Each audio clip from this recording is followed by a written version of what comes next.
Parcel tayo. Okay, pangit.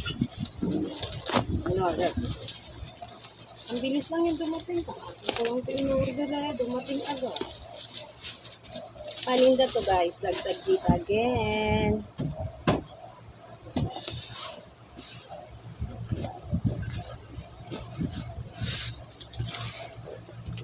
Where are you now?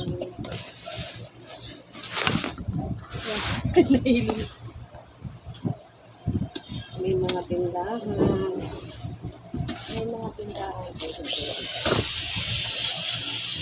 Ito guys, ang dumating na 30 pesos na nga pala siya for only 160.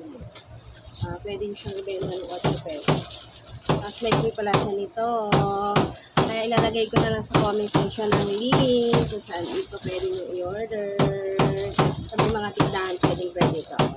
Para sa bagets.